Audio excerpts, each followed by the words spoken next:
And welcome to another episode of DioTalk. I'm Dio. Let's talk. My guest of the evening is doing some amazing work. He is the founder of Joy Do. Ladies and gentlemen, give a warm welcome to Moish Tov. Welcome to the show. How are you? I'm good. Thank you for having me. It's an honor. It's a conversation that I've been anticipating for quite some time. We have a lot in common. So for those of you know, well, I'll leave the floor to you to explain this incredible foundation you created. Well, I think that first, what is connect between us? We are both parents of kids on the spectrum. Yes, that is correct. And we're both entrepreneurs. That is correct. I do have two boys on the spectrum. Now they're young adult. And as I went through the journey that any parents is going, and I'm sure that you're going in the same kind of journey. Yes. I'm just ahead of you a few years. My boys are non-speaking. They started to speak when they were like 1 year old, 2 years old, and then they lost the language, and which is part of a big group of people on the spectrum. Regardless of that, we always, me and my wife and partner to crime, and not believe that they have a lot of intelligence and they're very smart. Yes, and I agree. We decided that we are not going to give up, and we're going to fight and do everything that we can to give them the same opportunity that any other person in the world can get. And that's the starting point. Yes. Of the journey. So this is where in 2008 you and your wife joined forces to start the Joy Do Foundation, and where actually it was in stages. My boys, the youngest is 27, the oldest is 29. At the time that my oldest son was born, I was in the very early stage of my first startup, which was in technology area, completely non-related to autism. So I did have, like, I would say, two parallel startups in my life on the same time. Yeah. One is like being an entrepreneur and building a company, and the other one is try to understand what is autism. You're correct. And I think that, it's when we get the news from our doctor that our son is on the spectrum, it is a very memorable and life-changing day. Yes. And I'm sure that it is for you as well, and for other one, because we didn't know what autism is. Yeah, we had no idea what it is. It was like came from nowhere, and we had to start to get ourselves up to speed on what it is. And I'm sure that although that your son is younger. Yeah. That there is not a lot of support that coming to you. Yeah, it's been a journey.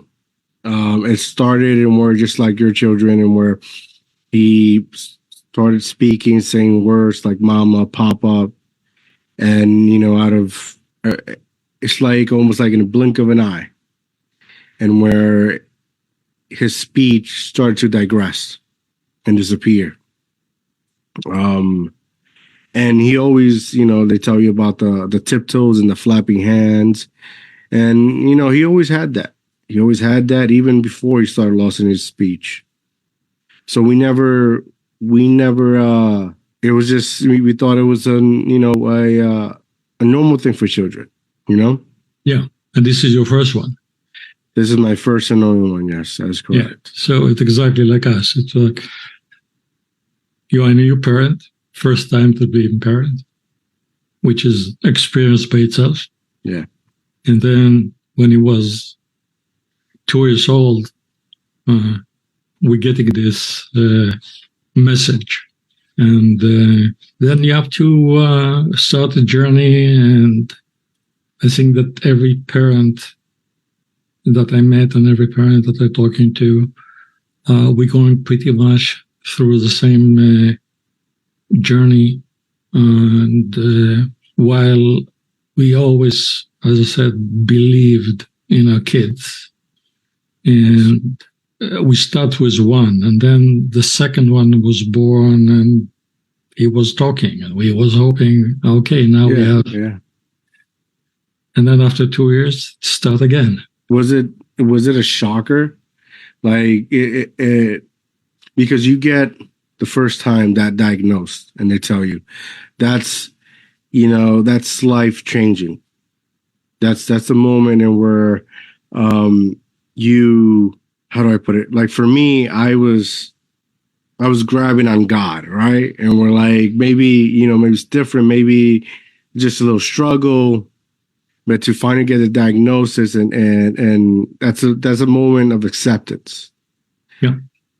But then years later, you go through the same thing, and diagnosed again. How did that, you particularly as a man, how did that? It as you said, it's like, when you got the message, it's shocking. It's like, I cannot lie that, okay, it's life completed. It takes some time to digest what it is. In my case, I was born in Israel, grew up in Israel, and been in the IDF Special Forces for a long time. And it came with some kind of your DNA change, and you know how to adapt. So I think that it helped me to accept it earlier. And I think that if I remember it correctly, it took me a week to accept it. And the acceptance came because I said, okay, I have a problem, I have to solve it. So I moved from a point of, it is shocking and life is changed, to another mode. And the mode is, okay, how are we making it right? How are we going to make it? And at that point, it was just a state of mind, because I didn't know what autism is. Yeah. And I had no idea what is coming. And then when my second son was born and he diagnosed, it is actually more shocking, because I already know what it is. And, we're expecting to have a family which have some kind of balance between normal life and autism life. So it is, I would say, more shocking than the first time. But at least for me, it was exactly the same process. Like, shocking. I had to digest it. I had to accept it. And I didn't give myself too much time to get down and to feel bad about it. I just said, okay, I have to figure out the way. And everything started by believing in our kids. And I believed in them. I believe that they have everything. And I believe that they have their own identity and I accepted it, that this is the identity that they have, and I knew that I have to help them in any way to navigate the world. And that was my role as a parent, to help them to do it. And in this case, it is actually fighting for them. And I think that over the time, I met with many parents, and now even more. And it is a process that we all going through, and each one of us is getting through it in a different way,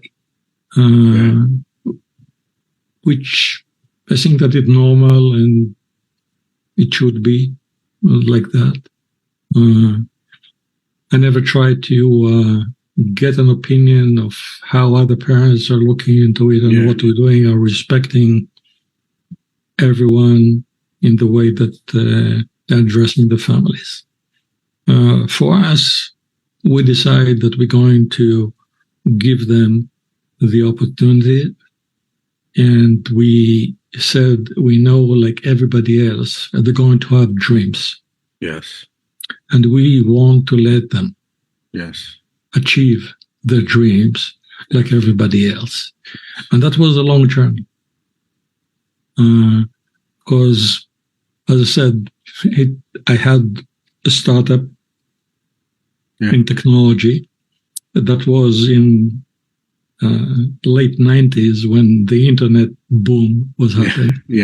And we was one of the first internet companies there. So it was a very excited time, and a lot of development and development on this side, and required a lot of my time and attention.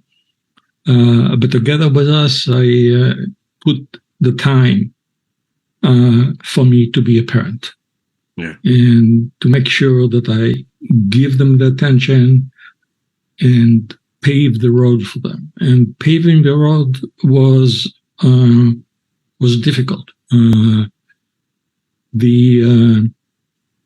Like, if I compare being an entrepreneur, which is by itself is not easy. No, it's not. And the first stages of every startup is pretty demanding, and coming with a lot of responsibilities and stress. And you want to make it happen. So it's like you put you've been there, you've done that. And for me and for you, it's like, we have in parallel two different startup that we have to go through, and find the balance between the two. And what I try to do is like learning from my experience in one area, and try to see how I can implement it with my kids. And the kids grew up; they're growing up. So when I think that they were about 5 or 7, it was the time that I did the first transaction with my first startup, and start the second one. And together with that, it was the first time that they got into school, and we had to figure out which school they're doing, and navigate the education system, which is complicated and not so friendly. I'm going through that right now. Yes, and I say it gently. Let's say it this way. Okay, because we, same as you, but like we have to fight every day that they will get education. The basic thing that, like, it's not about we try to change the system or anything. It's about they're a human being, and they have a right like anybody else, and they need to get education. And nobody can say, because you don't speak, you are dumb. Yeah. And pretty much this is the message that the education system gave us. Yes, I agree 100%. I agree. I'm going through that right now, and where my son is 7. My son was diagnosed pandemic, where there were no assistance, and where we finally found AB for home, and that was a struggle in itself. You know, I did a lot of self educating, learning to help him progress, and the services came here and there, but they were never consistent for, I want to say, 2-3 years. And then school system. I put him in school, turned 5. But where I'm from, the school systems that are recommending, because it's by regions, right? Yes. Not qualified to they're not qualified to assist a child who's nonverbal, who is still trying to develop the soothing part of his behavior, right? And they just don't have that support. Yes. So they keep telling me to, I have to enroll him in school and go through that process. But my question is, and my wife is right there with me, asking them, why does our son have to go to that trauma? Because that's what occurs, trauma. Exactly. Why does it have to be the process of errors until you realize, hey, we're gonna get funds to go support, to put him in a school system that can help him? Why does he have to go through that? And that's where we're going through right now. We're fighting, you know, educating, because that's another thing. And we're, hey, your kid's autistic, but they'll give you a pamphlet. Here, this is what you need to know. But the resources and assistance, it's so tedious. It's stressing. It's difficult trying to talk to people, and it's frustrating. Yes. And it's only because they will care if they're going through it, but because there are people that don't live that lifestyle, don't have, you know, that don't have, how do I say this? Don't have, because having a child with autism is a blessing, but don't have that sense of development and help me in them. Yes. And they don't go through that, so they wouldn't want to understand. Yes, and I agree with you. It's the same thing that we saw and we still see. Mm-hmm. And this is one thing that we decide that we're going to fight it. And we said we are not accepting it.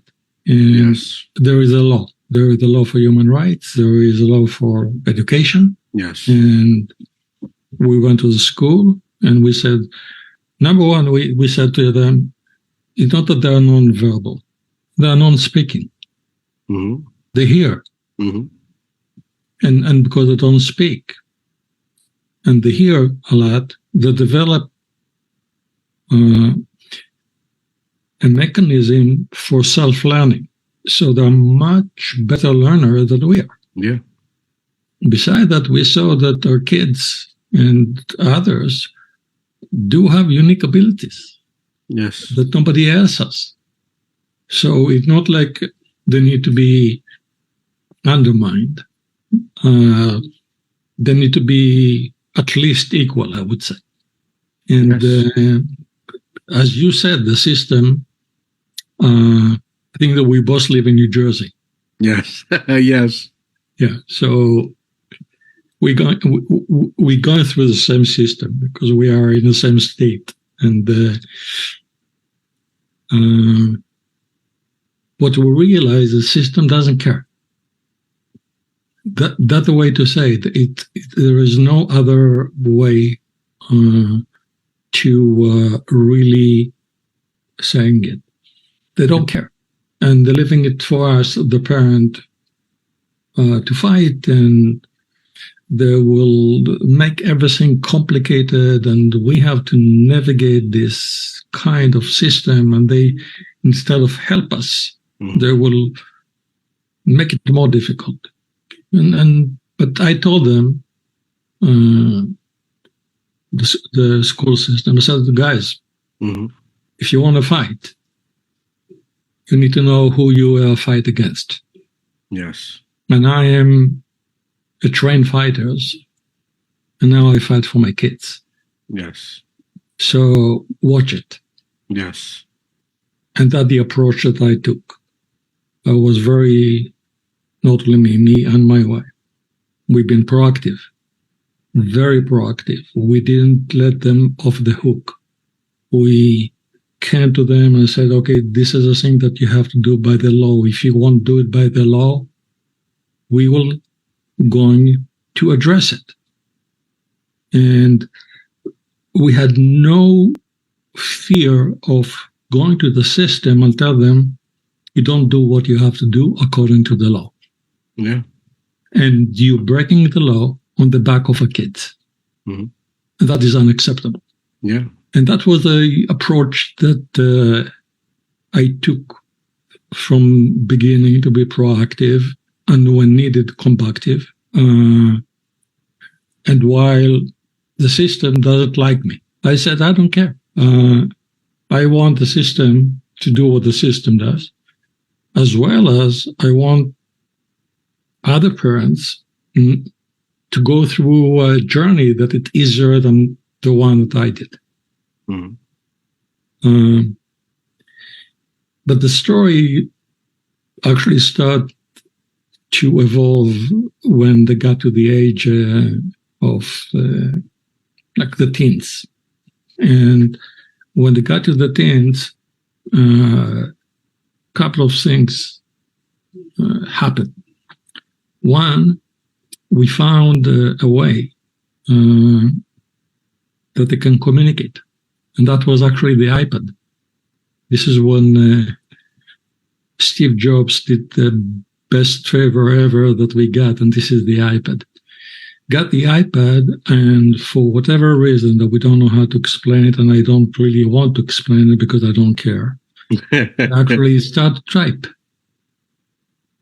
And they started to type, and actually they communicate with us with some support and techniques that they have. The youngest was 14, and the oldest was 16. That's the first time that we start to communicate with the kids. And I remember it vividly because the first sentence that my youngest son typed, it was, they think that I'm retarded, but I'm not. Wow. That's powerful words right there. Yeah, and it was a sentence. He didn't put like spaces between the words. But this is the first thing that he said. And I just looked on this and heard it, and I was like truly emotional about it. But I was happy because, okay, we know now there is a way to get the communication. And what we learned that the communication is the most important thing to give people on the spectrum. Because a lot of the other thing, the behavior or things like that, coming because they don't have the outlet to communicate. So the behavior that everybody call it, it's the only way that they can communicate. And we saw it when our kids got outlet to communicate, and they start to communicate, and they communicate all the time. And it's expressive communication. It's not like they really type. We saw how they change. And it was like, again, life-changing for them and for us. And it's, for me at least, it was, besides that it was emotional, but it was, okay, yes, I believe in them, and now they show it. And they show it to the world. Yeah. And that one thing that happened when they got to the teens. The second thing that happened is that I started to look forward, because my oldest was 16. And I said, okay, what happened when he's getting to the 18 in school? So I started to learn it. And then I found that, okay, you have education until he's 21.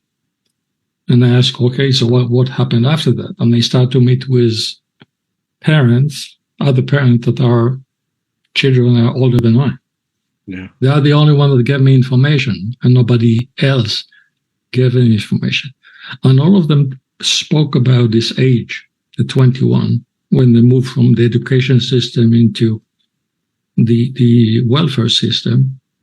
They called it the 21 cliff. And it took me a while to understand what it is. But what it is, it's like the education system by law have to give services to our kids. Post 21, they get some services, but there is no law that said you must get the services.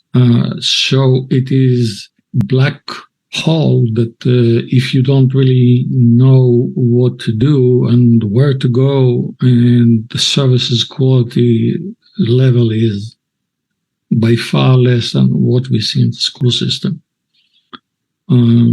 At that time, I had my second company that I started, and the company provides some technology to big pharmaceutical companies globally. So I had to travel a lot to see customers, and I had employees all over the world. So part of that time I spent to meet with people in different countries. And I had this naive idea. I'm not the first parent. So someone figured it out already, and they know what to do.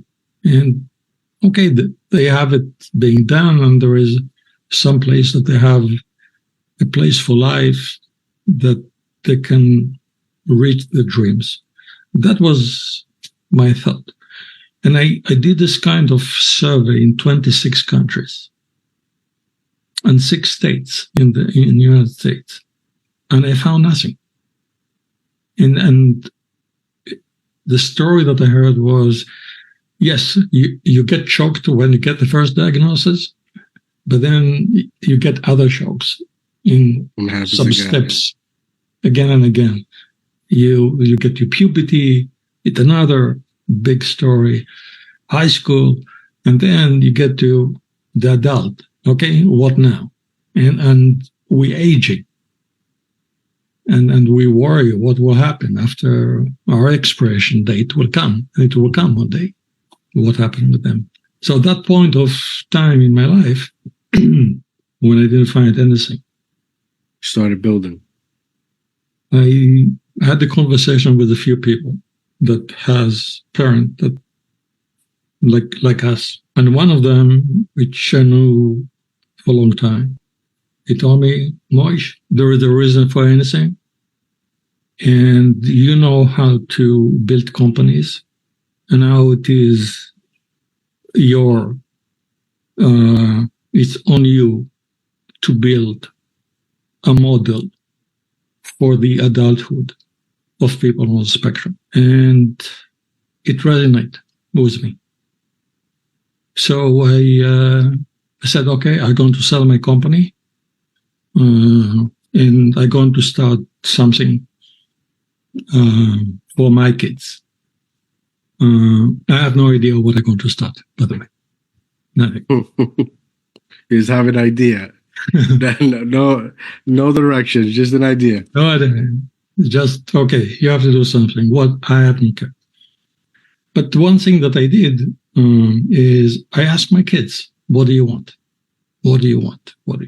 And the first thing that they told me said, everything that you're doing for us, we want friends. We don't want to be alone. Don't do something just for us. We want friends. We want to be in a community. Yes. We want to have a girlfriend. So their direction was very clear. It was, don't do something just for us, because we want friends. And that started the journey of my third startup, which is right now. And it is different startup because it is social enterprise, non-profit organization. But the mission that I put to myself is to create a whole life solution and create a model for that is sustainable economically, as well as give my main stakeholders, which are my kids and their friends, a place that they can actually achieve their dreams. And we built this mission and we said, okay, number one, we believe that you have a strengths, and we're going to look for the strengths and we're going to work on the strengths. Number two, we know that communication is important, so everyone will have communication, and we call it total communication because we said, we don't care. If you want to use sign language, use sign language. If you want to type, type. If you want to speak, fine. But everyone communicating. Then we said, I think this is the most important things. We presume competence. And I think that the big difference between us, parents, and the system is presume no competence. They presume that our kids cannot do anything. We, families, I won't say that all of us, but more and more, we presume competence. We believe that they have the abilities if you give them the right environment, right education, and right opportunity like everybody else. And the presumed competence was the fourth thing that we look into in creating the model. And the last one was community of their own. They want to have friends, but they want to have friends like them. So they feel very good in their skin when they are with other people like them. And they don't want to change. They want to be what they are. They have identity. They want to live. They want to live. Yeah. They want to have a life. They want to be normal in their own way, which is exactly. There's nothing wrong with that. Exactly. And that's, and that's the most beautiful thing, right? It makes me emotional because, that's what I envision for my son. And then you have society who just doesn't get it. And, if you start breaking it down, they just don't get it, they just don't want to get it. They don't want to understand. And they're so self-involved in themselves that they forget about these amazing, like my son, he wakes up at 12 o'clock a.m. And doesn't go back to sleep till the next day. That's hard. But man, one smile, I remember the first time he waved or said hi, that's indescribable for me, that feeling. Yeah. And I push my son because he has the potential. I know he can do it. And this is why me and my family, my wife in particular, we slowly have it's almost we felt in isolations because the world and family members, especially family members, don't get it. A big portion of what I started this, right, was to build myself up and become somebody credible and trustworthy so I can have a voice to help my son and see that he has potential, he has a future, and then many like him have it as well. Correct. And what you said about isolation, it happened to us. It's I remember it vividly. It's we invite friends for the birthday. Mm-hmm. And then the next year, less people come. The last year, less people come. And then we didn't got any invitation to any other person's birthday. And family and friends just moved aside, and we stayed by ourselves. And yes, it is isolation. And then we look into it and said, okay, fine. So we're going to build our life around the four of us. And we'll find another families that think like us, and our kids will have friends. And But the isolation is one thing that I hear today, like today in our company, and our company called Joy Do. We have 25 young adults, different ages, different, like if you look into the traditional spectrum, a different way on the spectrum, we don't look into it. We look into this very different way. So I can see like the progress that they make when they are together, and the driving engine behind our company is the community that they created. Mm-hmm. And we call them members. They are part of everything that we do. And they come with ideas. They ask us, challenge us, and they give more. And we can do it faster. We can learn faster. They are pushing us. And we listen to them. And it began to be something that is, now we are 6 years old, having it. And the place is like, I hear it from other parents, and we all the time make surveys and try to understand what we're doing right, how we can make it better. And we ask our members, tell us. That is the most important thing. And the word that I hear from a lot of parents about this place is, this is magic. We get some people that never speak in their life. And they got into our place, and everybody get a tool for communication. So everyone, 100% of the people that come to us, get expressive communication after between 2 months to 6 months. It takes them to get it, because they have the language in their head. Mm-hmm. They just didn't have an outlet. Yeah. So they just need to figure out which are the outlet that work for them. And then they just start to practice how to communicate it. And when they're communicating, it's amazing. It's just amazing to see how they can express an idea. It's like it can take us about 10 minutes to talk about something. They will say it in one sentence because they know how to do it. And they have the way to say it. And they're really appreciative about it. And they respect each other. And they really feel each other. And if someone having a bad days, he will have 2 other people that will go to him and said, we will help you. We're doing a lot of, we base on employment. So because we take their strengths and we train them on high-level employment. For example, they are doing, some of them are assistant radiologists, and they do early detection of breast cancer. And they do it much better than the radiologist because they can see very small things in very early stage. And it's a win for them, it's a win for the radiologist, and the win for the woman that is doing it. Yes. And this cycle start to respect each other.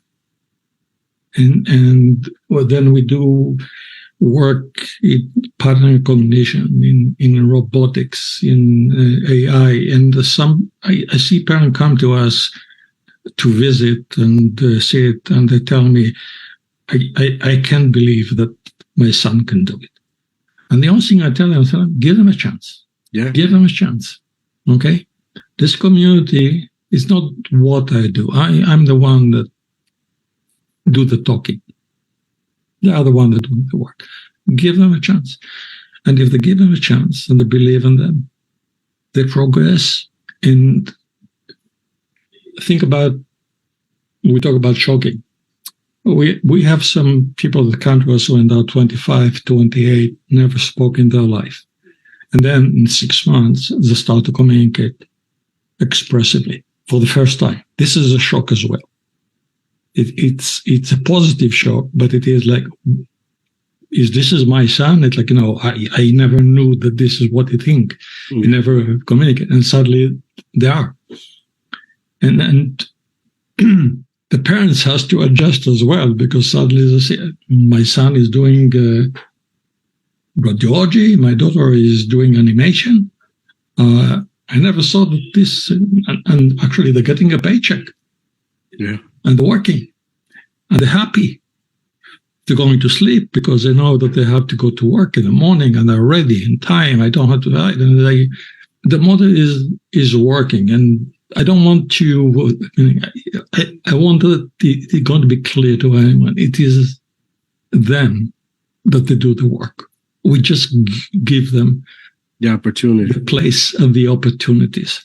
But they are the one that doing the work. We are the facilitator, the one that create the environment for them, fight the fight with whoever we need to fight, that they will get what they have, but they doing the work. And the one thing that I want to say to all parents, and I say it again and again and again, I said, there is hope. Believe in this. They're going to be good. There are more and more people that understand it. So believe in them. It's hard, but go on this and remember there are hope. There is light by the end of the tunnel, and it's going to be fine. That is one message that I try to send to anyone that I meet. The other message that I want to say, and said to like young parents like you, take the time to make sure that your relationship with your wife are good. Take the time for this. Invest in this. Because if everything is going to the kids, then suddenly the parents become to be, and it's really a partnership work to do. And it is, if you don't invest in this, it won't be easy to anyone.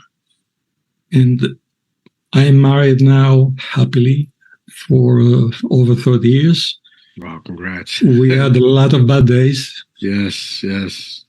It's not that everything was nice. No, it is not. It's like, it's go up and down, up and down, up and down. But we invested in this. And I'm happy now. And my wife is part of the new company, and she's doing her work, and my kids are working in this. It's almost like a family business with a lot of other things that we're doing. And I hope that the other people will see it and they can adapt our models, because our models is open to anyone that want to adapt it. Or if they want to take the approach and build it other type of employment or anything like that, that is fine. I think that our kids should have the same opportunity to do anything. So if someone wants to learn how to bake, fine. I have to learn how to bake. Yeah. If you want to work with horses, fine. Work with horses. We have to focus as a company, and we focus on technology.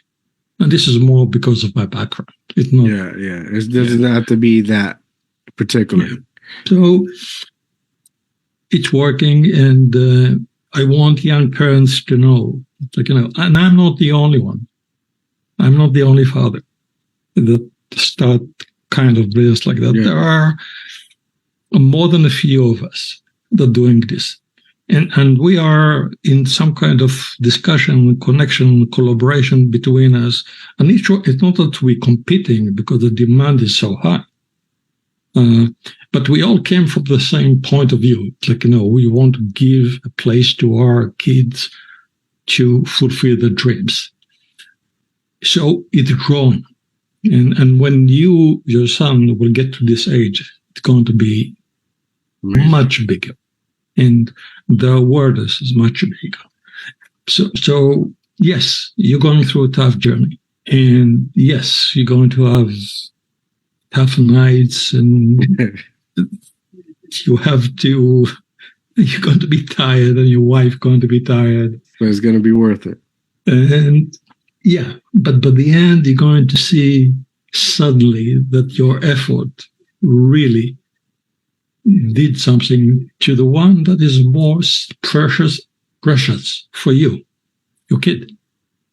And we're talking about our kids. We're not talking about like changing the world. I'm not trying to change my world. I want to change the world as a stigma for people like you and me, that our kids will get what they need, and that this journey will be easy to the next generation and the next generation.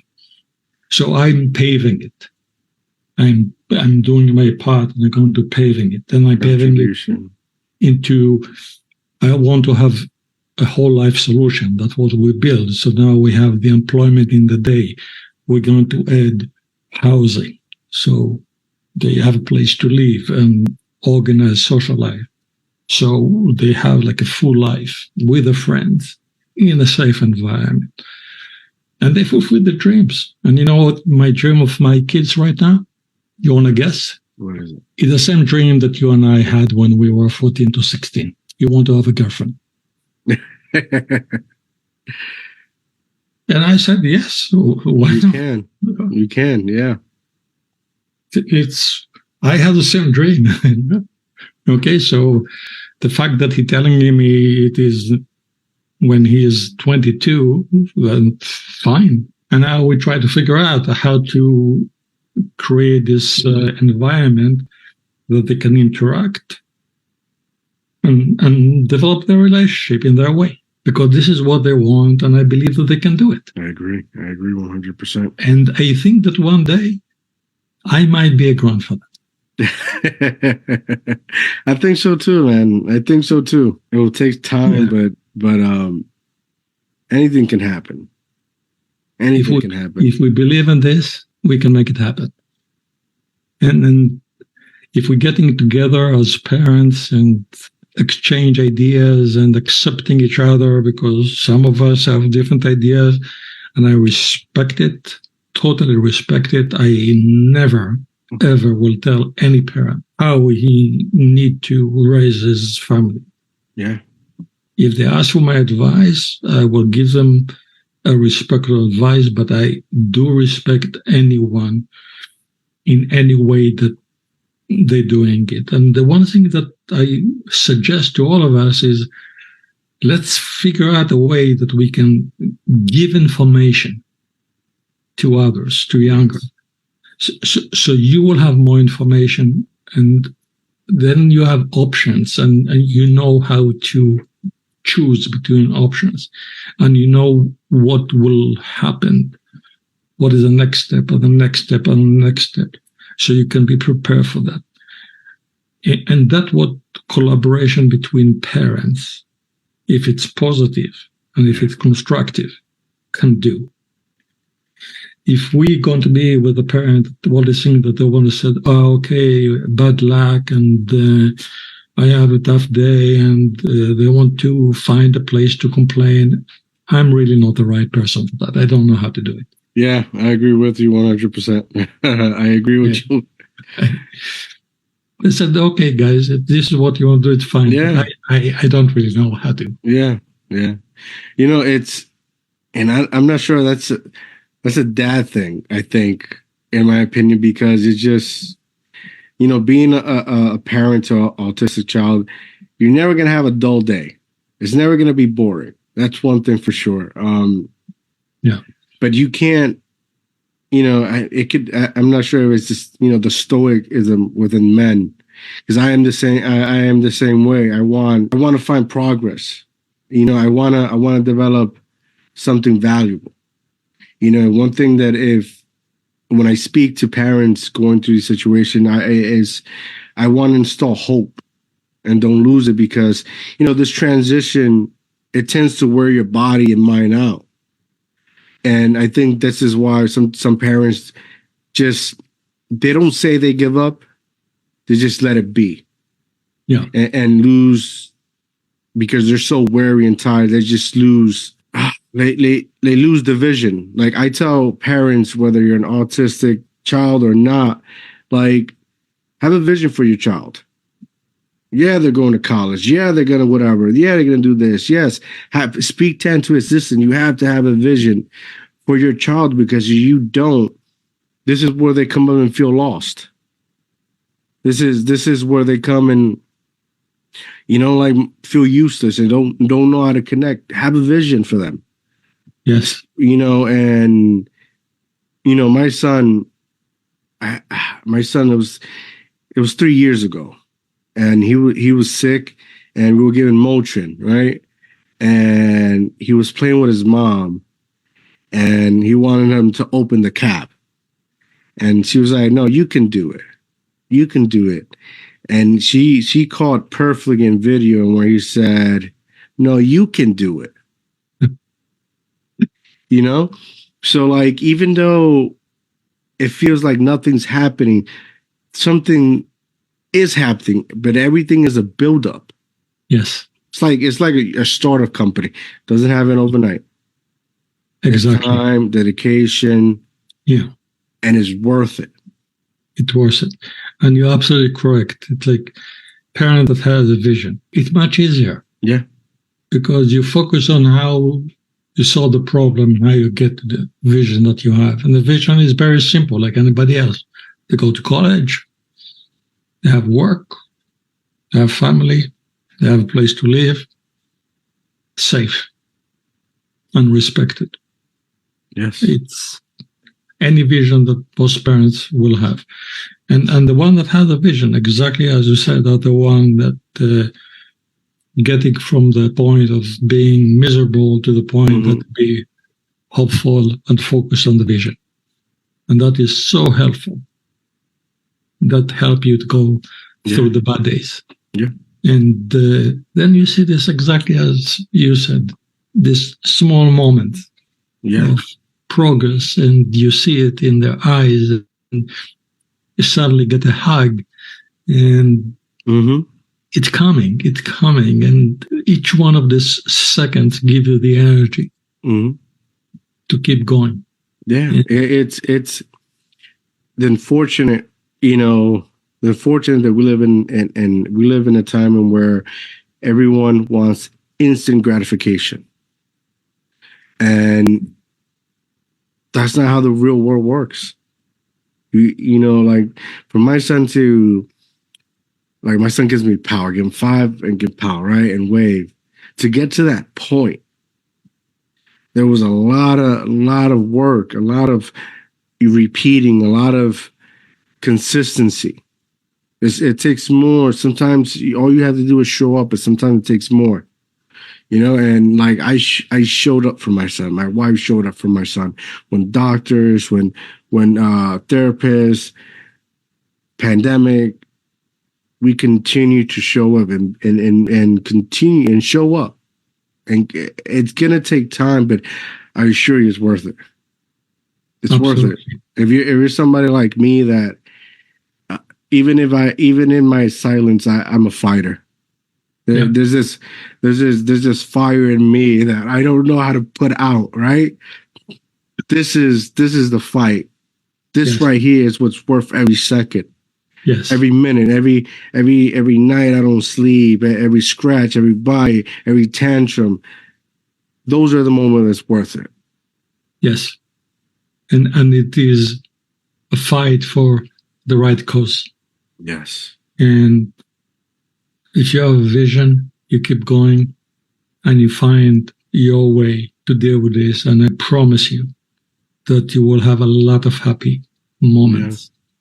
Yeah. And your son will have a lot of happy moments, and that's going to make you happy. Yes. And that's the way that you will put your mark in the world, by proving that if you have a vision and you show up anytime, then it's payoff. Payoff for you, for your son, and for everyone. And they will start to look into you, all these people that don't understand it, and will say, wow, he's really a great dad. Look what he did. It's like, yes, and that will come. It will come, I promise you. It's one of those things that we're like, my family now, they want to be involved, but it's like I built up a life, and we're like, man, you had to be there. If you would have just stick with me, like, it's unfortunate you get to a point you're leveling up in this scenario, and you know, when I talk about how you did this and did that, and you had to be there. But you know, it's like I tell my mom all the time, you had to invest that time. Yes. You know, it's more than what a picture could tell you. It's more than you writing your thoughts and feelings on a piece of paper, or it's, oh man, how do I say it? It's it's an image in your mind that would never be duplicated. Yes. It's life. You're absolutely right. And some of them show up and they become to be part of our journey. Mm-hmm. I must tell you that at least in our journey, not too many showed up. But when that's okay. And that's okay. When my boys grew up and they start to show up, what they do, and that, wow, they do this and they do that, then it becomes to be like, okay, yes. So then, you know, it's on the TV, and because we have now TV that come to see and look into what we're doing, and people say it and said, and then my family said, you know what? Mm-hmm. Now we want to be part of the family because we see how it's work. And I tell them, okay, but you have to invest. Yeah, yes. It's not just you coming and sit down. You have to invest in this. Yes, you have to. You have to build a relationship with my kids. Yes, which you haven't done. Yes, you have to engage. Yes, you have to earn it. Mm-hmm. And because you are the one that didn't show up. Yes. And they remember it. Yes, yes. One thing I keep telling people is, like you said earlier, like children with autism have their own persona already from a very young age. From a very young age. One thing that I see that as a blessing. Like my son, man. My son, you're making too much noise. You're changing the energy. He'll push you out the door. Absolutely. He'll push you out the door, or he'll go to you and do like this to your mouth. And you know, it's like one of the things that we learn over time. We listen to them. Yeah. So we try to help, like, you know, noise. Okay. So we give them, like, you know, headphones that will help them. They like music, so they have like noise cancellation. It's like, you know, small things like that they're happy, and we just, you know, adjusting to things. And now when they're older and the young adult, we tell them, we treat you in respect. You have to treat us with respect. Yes. So it's two sides. It's not like, okay, now I could do everything you want. No. Still learn how to respect your parents. Yes. Yes. And respect other people. It is, you want to be respected, you have to do the same. You don't have any discount on the respect side. Mm-hmm. I don't have a discount, you don't have a discount. And they have their own persona, exactly as you said, very different persona. It's like, you know, my two kids, very different. But on something like, you know, respect others and respect the house that they're living in, have some rules so we all live together. That is part of it. And you have to put the demands for them as well, not just give. That said, okay, I give you everything I can, but together with that, I ask you to be part of this as well. Yeah. Show up as well. Yeah. Yes. We showed up to you. There was a time that you have to show up for us. Yes. And that's, I think, that's one of the main things I continue to preach for my son. Yes. And I'm sure that he knows that. Mm-hmm. And I'm sure that you're going to hear it from him when you find his way to communicate with you. And remember, he's 7 years old or 8 years old. He's young. And any 7 years old, still learning. Yeah. You know, I used to, when I first started this, right? And this is where, as a parent, you start evolving too, right? You grow. And when I started this, because like I had this fear, and when like I wanted to have this meaningful conversation with him. And this is where doctors too, like, they fall short, because their ideology is facts, is what the data shows, but they lose all sight of hope and what that is. And when I first started this, I just like talk to people and have these meaningful conversations, and we're like, I may never have with my son, and that thought would break my heart, because I didn't have a dad. But then reading and researching, and then going through that growth and learning about myself and understanding the fire I have within me, I was like, I was done for thinking that way. Because like you said, you found a way to communicate, and there's always going to be a way, a will, and if there's a will, there's a way. Yeah, and by the end, we have a lot of people who said, we are experts. I am a doctor, I'm a psychologist, I'm a social worker, I'm a teacher. We the expert. They're not the expert. We are the parents. We are the expert. They have to listen to us, not vice versa, because they don't know it. And I've been in this, the doctor told me no. And what I started to do is, whenever I got to a doctor, before I got to him, I went to interview him, and they didn't like it. And I told them, look, I'm paying you for this interview. I want to see if you're the right person for my son. Exactly. They said, what? Yes. And the one that said me, what? I said, okay, fine. I pay you for this meeting. You're not the right person for me. And they're going to make sure that other parents know it. Yeah. And then I find the one that think like us and sitting with us and give us their experience. And there are not a lot, but there are. Yeah. And it's growing. But we have to remember, we are the expert.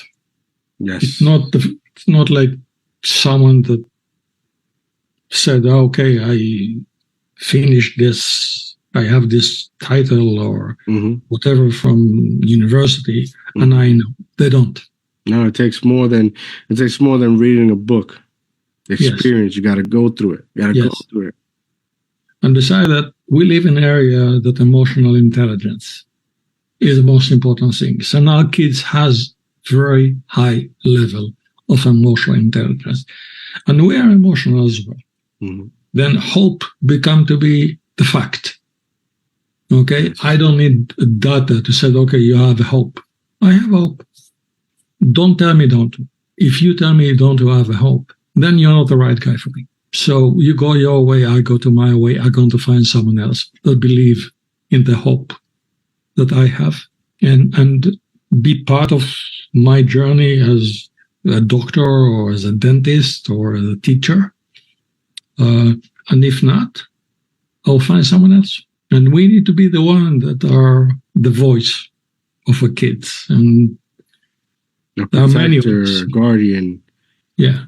There are many of us right now. And we have to try to be more confident to say, we are the expert.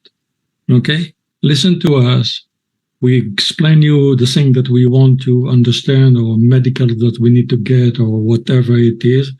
And then figure out and help me to get to the vision that I have. I don't ask for your vision. You want your vision? Apply it to your kids, not to mine. If you want to say there is nothing in your kid, tell it to your kids. That's the way that you want to be a parent. That is your job. Don't tell it to my kids. I agree 100%. And that is my approach to it. And I am not afraid of saying it. And you shouldn't. And that's what has gotten me canceled on my show on YouTube, because expressing these things, because people like, sometimes it's not a nice way to say things. Sometimes you just got to say it. Is one thing that I admire about children with autism, the ones that do speak, is that they'll tell you something bluntly, and that's what it is, and you can't be mad at that. Absolutely, because they're honest. It's been an honor speaking with you. I hope we're able to do this again. I really want to go and see you, because we're right here in New Jersey. But until that, we're about 45 minutes away from you. Man, that'll be an honorable drive. You're welcome to visit anytime you want. You're doing an amazing job with your foundation, helping these children, essentially build careers. You didn't do it just for your kids. You did it for all kids. And that's what I admire the most of what you've been doing, you and your wife as well. And anybody who's contributing, that's much respect. That's something that the world should do, but doesn't do. So thank you so much for building a place that giving me hope that my son might have a future tomorrow. Thank you so much. You're welcome. And you do the same. So thank you too. Thank you. Thank you to give me the opportunity to talk to you. It was It was an honor. Very good, an honor it was to speak with you. Likewise. Please, before we go, tell the people they can find your amazing organization. So first, my name is Moish Tov, Moishtov. If you Google me, you will find me. That is correct. And the name of the company is Joy, Joy, Joy, Do, DEW. So if you look for Joy Do on Google, you're going to find us. We are now in North Jersey, opening location, hopefully in 2 weeks in Livingston in New Jersey, and keep working. Anyone that want to contact me, feel free. I would love to talk to anyone and hear any ideas and give hope. There you have it, ladies and gentlemen. Make sure you go support this amazing organization. Reach out, as you know, he's very wise and can uplift you and inspire you in many ways. So please share your support, go support. Make sure you like and subscribe our YouTube channel, DioTalk TV, and support all these major entrepreneurs, just like Moish right here. Make sure you follow me on Instagram, Mr.Inspire I'm on Facebook, Marketing DS. Have a good night, guys. I'm out.